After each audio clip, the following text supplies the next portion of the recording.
একদম primary level থেকে শুরু করে হাই স্কুল, প্রাইমারি, ইন্টারমিডিয়েট, দেন আমার কাছে মনে হচ্ছে এখন পর্যন্ত উনি যে মুভমেন্টটা দেখিয়েছেন এটা খুব পজিটিভ। অবশ্যই হবে, এবার হবে। বিশাল দেখেন বরিশাল স্টেডিয়াম অলরেডি কাজ শুরু হয়ে গেছে এবং বুলবুল যদি থাকে, আমি আশাবাদী বুলবুলকে যদি গভর্নমেন্ট হেল্প করে, বর্তমান ক্রীড়া উপদেষ্টা একদম ইয়াং ম্যান। এখন ব্যাপার হচ্ছে যে এই পিচেই কিন্তু বাংলাদেশও ব্যাট করছে, ইমন কি সুন্দর ব্যাট করছে আপনারা দেখেছেন। সুতরাং এই পিচের কথা বললে তো এটা আসলে এটা খেলোয়াড় সুলভ কথা না। হেরে গেলেই আমরা মনে করি ছোট টিমের সাথে হেরে গেল। এটা তো ক্রিকেটের কথা মনে আছে কারণ যে আগে বাচ্চাদের খেলা হতো প্রাইমারি লেভেল থেকে শুরু করে একেবারে কলেজ লেভেল পর্যন্ত যে ক্রিকেটটা ছিল, এই কাজটা বুলবুলকে করতে হবে। একদম প্রাইমারি লেভেল থেকে শুরু করে হাই স্কুল, প্রাইমারি, ইন্টারমিডিয়েট, দেন অনার্স, মাস্টার্স, ইউনিভার্সিটি, আন্তঃবিশ্ববিদ্যালয় ক্রিকেট এইভাবে যদি খেলা হয় এবং উপজেলা, জেলা, তারপর রিজিয়ন, হ্যাঁ, তারপর ন্যাশনাল, এইভাবে যদি খেলা হয় অনেক খেলোয়াড় উঠে আসবে। উনি যেটি করছেন, উনি ক্রিকেটকে আসলে বিকেন্দ্রীকরণ করতে চাচ্ছেন, এটাই বিকেন্দ্রীকরণ। অবশ্যই তার এই মুভমেন্টকে কেমন দেখছেন? আমার কাছে মনে হচ্ছে এখন পর্যন্ত উনি যে মুভমেন্টটা দেখিয়েছেন এটা খুব পজিটিভ।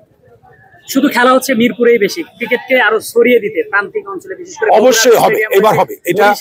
এটা কিন্তু বুলবুল ভাই এটা বলেছেন যে উনি খেলাকে কিন্তু বরিশাল দেখেন বরিশাল স্টেডিয়াম অলরেডি কাজ শুরু হয়ে গেছে। আপনি রাজশাহী স্টেডিয়াম অলরেডি একটা তৈরি স্টেডিয়াম।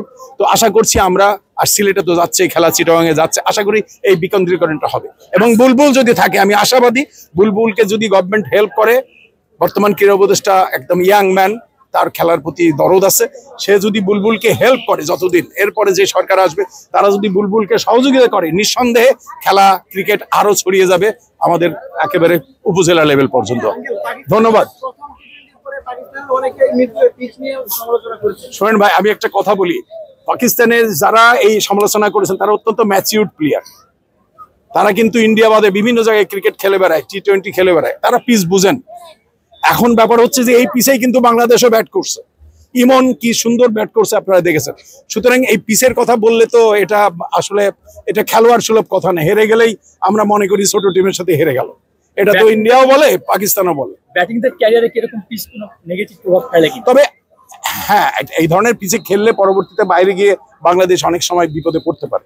হ্যাঁ, তো আশা করছি এই পিচটাই খারাপ পিচ ছিল একটু, আমরা পরের পিচগুলোতে ভালো খেলা হবে আশা করি। অনেক ধন্যবাদ আপনাদেরকে, সবাই ভালো থাকবেন।